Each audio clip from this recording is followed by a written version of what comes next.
Hello, Brick Sculptors, and welcome back to Brick Sculpt. This is Chris, and it is time to talk about the base. That's right, the base of the Obelisk. I have played around with a few different designs of this. I've seen some designs on Discord. My buddy Luca Herman has done an amazing design already, and I thought about using his, but I figured it's my idea. I need to see it through the end, so I need to make an original base. His base is amazing, and it's far better than the one I would ever have made. So I need to do this on my own. I need to do it in Chris fashion to call this project complete and to call it my own. I will probably end up making his base because it is so cool. I really want to try it out. But for now, I got to make the Chris version. So here we go. My secret ingredient for the base is going to be 2x2 rounded with hollow studs. The reason I want to do this method is if I link these in a chain-like fashion, I can shape them however I want. And this will give me the ability to do a circle with studs up all the way around it. And then I can kind of decide how I want it to look on top of the pieces. So next I had to decide what I was going to cover these in. And that's where these come in. Gray 1x1 tiles with one side rounded. And they're just going to stick on like this. And that will allow them to wrap around as well. Let me go ahead and show you how this is going to look. I've already completed quite a bit of it, at least the prototype one. And I'll add some stuff on it here for you. So this is as far as I've gotten. And I'm probably going to end up changing the central circle to be a little bigger. The obelisk is 10x10, so it's only going to cover a lot of this. There's a lot of wasted parts here. But I wanted to stick with this for the prototype because I wanted a perfect circle. So I need to make a larger circle. I might have to steal some ideas from some places to get that just perfect. And then I'm going to work outward. But this worked well because it gave you a perfect circle here. As you can tell, this is where they kind of start and stop. And I've got a few spots in it that are not perfect. Like over here, I've got some where you've got like a half a stud missing. Now, the actual Washington Monument, well, number one, this is going to cover some of this, but I'll probably replace that anyway. But the actual Washington Monument does have a little security house on it, so that's going to be part of it, and that'll cover some of this.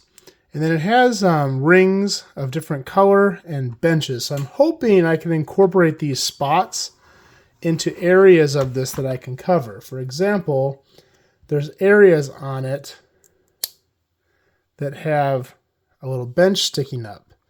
So hopefully I can find a way to kind of cover this with that. Maybe something like this where I attach it with one stud and then overlap like this. So there's some ways I can work around this, but this is the design that I am currently working with. Now I'm going to show you how I add a layer here. So you basically take a big long chain. I've been starting all of them over here, which may be a mistake having these in line. I might change that up and have them at different start points to kind of space out these gaps. But for the prototype, at least, this is how we're starting it. And then we just wrap around. We make sure when we wrap these around that I'm pushing on these hard. Because if any of these have little kinks and stuff, that's going to cause this to not lay really nicely into it.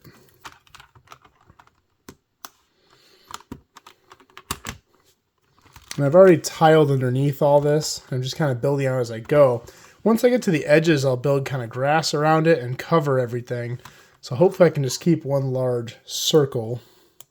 It's pretty cool how two people given the same project can make very, very different designs. Because this was my initial thought the whole time. And Luca's design is just amazing, but far beyond my brain capacity. He is a better builder than me. I'll admit that any day of the week.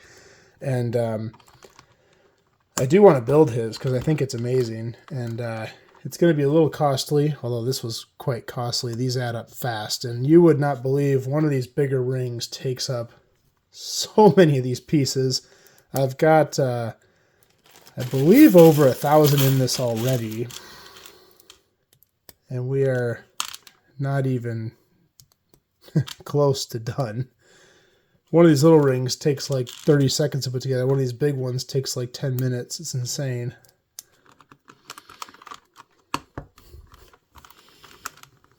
as we get to the end, we have to kind of test the waters and see how it's going to finish. If it finishes on a nice round number, or if you have to put a jumper in there.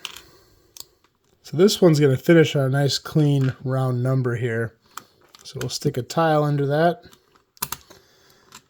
and a plate here to connect to. Pretty good. It's got a tiny bit of slack, but that's good. You don't want it super tight. That one actually came out really nice.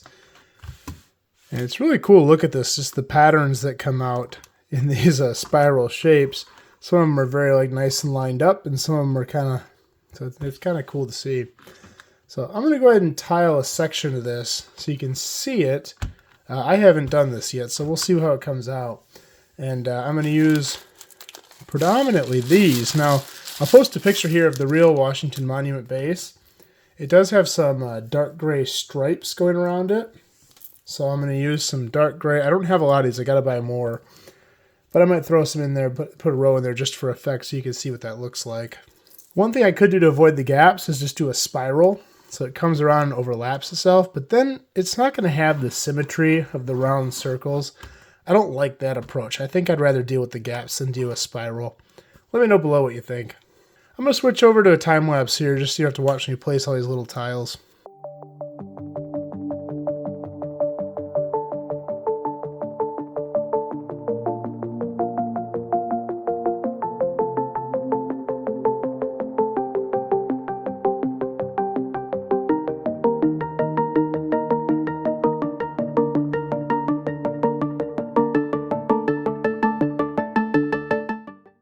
All right, so probably almost a quarter of this, maybe a little more. Then I ran out of these gray pieces, but I think this looks pretty cool. The real one will have 2 rings of gray, and the benches will be a little further out. And then I left these here to plug in flagpoles. Now, the spacing, I don't know where that's going to be. I have to figure out what the last ring is and then how to divide it by 50 to get the right spacing for the flagpoles. There, that's a better view for you. These I left here for benches. Just like that. That looks pretty good. I really like how that's coming out. One more thing, this is a little off topic, but I want to clear this up because I get so many comments about it in all my Obelisk videos. When I show the top, everyone says either it's too steep, and it is. It's a little too steep. If you look at the actual monument, it's not that too steep. It is quite pointy. This is a little too steep still, but it's the best I'm going to be able to do with Lego. But the number one thing people say is put the little pyramid piece on top. So I have to do this just so I stop getting asked that. I try to answer everyone, and it is a good thought, but I'm going to show you why we don't do it. Number 1, the slope is nowhere near the right angle. And number 2, it looks like it's wearing a hat. It looks absolutely ridiculous. So yeah, as much as it would be cool if that fit, it doesn't work. So this is going to be the top for now. Well, let me know what you think below in the comments about this base. I think it's looking pretty good. If you have any questions, leave them below. I'll do my best to answer them. And that's all I've got for this video. If you like these videos, please like and subscribe because I'm going to do more just like this in the future. And we will see you next time.